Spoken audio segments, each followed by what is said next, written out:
All right, thanks to be here. We know this year you are competing with your new song Frankenstein. We are so happy to see you back on stage, but we have to ask, how on earth did you manage to survive 6 months of silence? Because keeping the secret for the MGP should have been a torture for you. Yeah, I know, right? It was so stupid. It was really hard because I talk so much, and so I just logged off for like 6 months, I feel like. Or no, I checked in every now and then, but it was painful, that's for sure. I wouldn't recommend it. Can you describe who you are and describe the Milo style, and how does it come to life with this new song? Yeah, so I'm Milo, I sing. And yeah, I think I sort of make, I guess you would call it like pop-esque music, kind of macabre styled music, and I think like it's sort of up tempo. It's got a very dark sense of humor. Usually very catchy. That's what I try and do, and a lot of it has a lot of concepts and a lot of story. So I'm very like focused on those sorts of things, and the same thing you'll see with like my shows and concerts and things, and on the show as well. That there's always like a bit of like theatrics. Like there's always a good story and a good like. That's what we love. That's what we like. For me to say. Yeah. And then I forget the rest of the question. No, Sorry. Okay. Don't bother. It's okay. We've got what we want. You've been called sometimes the villain of the pop.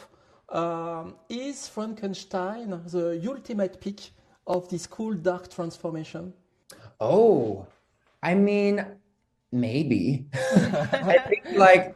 I think Frankenstein is very poignant because obviously it's referring to like just I think the relationship that artists sometimes have with media, and how like magazines and how public and things like that can sometimes be like sort of carrying the narrative and turning you into something when you're not, if that makes sense. So the issue with like your mind and stuff was that was a big problem for me, at least, was the narrative being written without me involved. So that was tricky. And this is kind of like sort of explaining that in a metaphor without me just complaining. So I guess it's kind of the peak transformation. It's kind of like a self-awareness transformation, I feel like.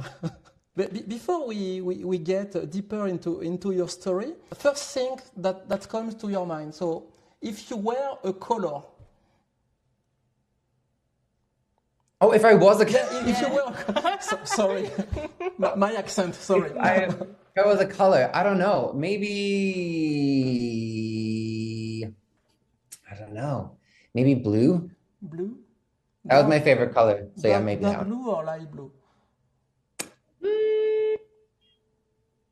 Maybe light blue. I wear a lot of black and white, but they're technically not colors, so I feel like that's not the right answer. So I would say blue otherwise, and probably like a light-esque blue. Let's take the blue. If you were a movie villain. Not Frankenstein. It would be too easy. I don't know. Movie villain. Who's a really good movie villain? I don't even. Loki's pretty good in the Marvel series, in some of the movies at least, because he's got a lot of charisma and a lot of personality. And I think that it's my branding, I think, is always trying to play into the character that's not always like on the hero side, but definitely has the personality where everyone's like, we don't really care. We just like him anyway. So it's kind of like, I think that sort of character. Other than that, I can't think of any other. And I know I will as soon as the interview ends, which is kind of get on my nerves. But other than that, maybe him, maybe Loki. And if you were an emoji? If I was an emoji? Yeah, emoji. Ooh. Damn, what's my like most commonly used emoji? Probably that. Oh, I love your cover. Thank you. Yeah, it's super cute. It gets broken and dirty so quickly. It's really bad. But I mean, I had like some concerts in the UK, and I had to replace this case because it was like, whew, it was getting so disgusting. Would be, if you were a Pokemon. I would say Gengar. Not that I'm biased in the slightest. Where is this? Hold on. Mm, these are not the emojis I expected. No, I used a lot. Maybe like the little zombie guy. That Oh, one. Yeah. yeah, the Maybe that Frankenstein one. one. Yeah, very fitting. Or like the emoji with like the side eyes and it's smiling. So it's like that Yeah, one. I see. I Yes, see. exactly that one. That's what I would say. So now we know that you are the side eye guy, the blue side eye guy. We Factual. know some fans have been doing some detective work over your new song, connecting the dots between your mind from 2 years ago and your entry from this year. Is there a bridge between these two entries? Yes. So there's the biggest bridge is it's sort of its own um I guess your mind was what was like given to the public and how they responded to it and how the media responded to it was its own thing. And then Frankenstein is kind of like my perspective throughout the whole thing, if that makes sense. Yeah. So that period, like last year or the year before, it's kind of like from my point of view this time. So that's kind of interesting. And then there's also like, speculation about, in your mind, is the person that Milo buries, is that Frankenstein and they're brought back to life? But I can't confirm or deny anything like that yet. So, The fans so have you a never lot of know. imagination. It's a Yeah. sequel. Yeah, it's something that I can't speak on so far. In your lyrics, you say, you made me the monster, the enemy. Thinking back to 2024, when your mind sparked some debate, do you feel like this new song is your way of reclaiming that monster label and showing how you're grown as an artist? Yeah, totally. I think it's very much that in terms of like the purpose of the song was pretty much to do that. And I didn't really have any plans to go back on the show because we started, when we went on MGPF first time, it was just to be like, okay, like let's introduce you to the public now and use a good platform like that. So there was no preconceived ideas of what would happen. And I didn't really have any plans to come back or do anything like that. But then after the controversy and everything, I was like, no, I've got something to say now. So I was kind of like, no, I have to go back on. And I've learned so much and coming from people not really caring about me at all and just not knowing who I was to a total opposite situation. I feel like I've had a whole year of learning how to handle people and hide some of my socials so they don't stalk my family and just learning a lot about how to be in the public eye. So now I feel a little bit more prepared to come in and sort of like also stand up a little bit for myself a year ago and also for just anyone that gets, treated like butt for being different, Yeah. So yeah, it's a mix of a lot of different things for me, I think.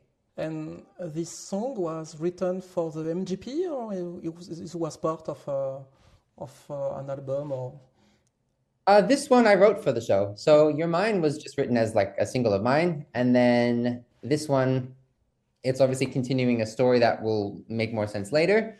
But yeah, at the start at least, it was written specifically for this show. Because I was like, if I ever go back on it, it's going to be with this and it's going to be about this. And so the fact that they picked it up and they were like, yes, I was like, okay, great. Then we're doing it. So yeah. writing the song is one thing, but we know you're a performer. In 2024, you were literally singing upside down. Are you planning to surprise the audience with another? How did he do that moment? Ooh, I'm trying to think of the staging if there is stuff like that. There's definitely, yeah. I've pushed myself a little harder than I usually would with this one, which is great. I really love to always challenge myself in those sorts of, regards and whatnot. But I think it's also a lot more work, so that's kind of my own fault. But I think it's definitely, yeah, it's a lot cooler. It feels just a lot better. So, but I love Your Mind as well. But I think it's cool to have that evolution and to know you're actually getting better and not just like getting worse or like stagnating. So yeah, I'm super excited for it. There's definitely things in the show that you'll be like, oh, that's so cool. So yeah. And you were telling us that Frankenstein has been specifically written for the MGP. Does that mean you found a kind of recipe to win Dutch national final? Oh, man, I don't know. I think that it's just writing something that had a little. It was your mind wasn't really palatable. I think for the show, people loved it, but it probably didn't fit in. This one is very much like me as an artist, but then also has a little bit of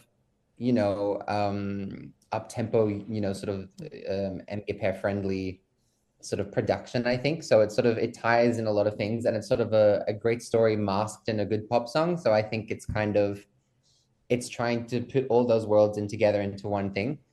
And I think that that's kind of what I mean by like making it fit into the show, because I think it's very catchy, and I think it'll carry a really good show. Like when I wrote it, I was like thinking of what I would be doing on stage when I was writing it. So it's kind of like it all sort of came together in like the same sort of bundle. If I'm not mistaken, your dad is from Norway, and you grew up in Sydney, right? Australia and Norway, they're both iconic parts of the Eurovision family. How does it feel to be the bridge between these two families, these two bubbles?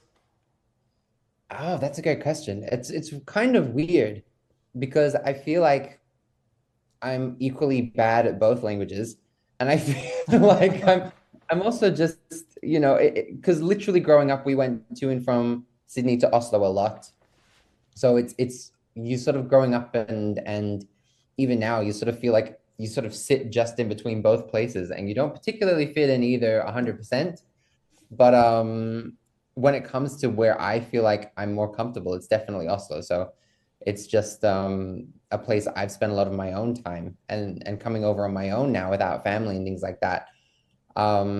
So it's really interesting, but it was kind of a no-brainer for me to go, oh, if I was ever going to do something in Eurovision, it would absolutely be for Norway, because it's where I feel like I've grown the most, And also Australia is not even in Europe, so as much as I love the place, I have no idea how we even got in here. Have you ever think of representing Australia?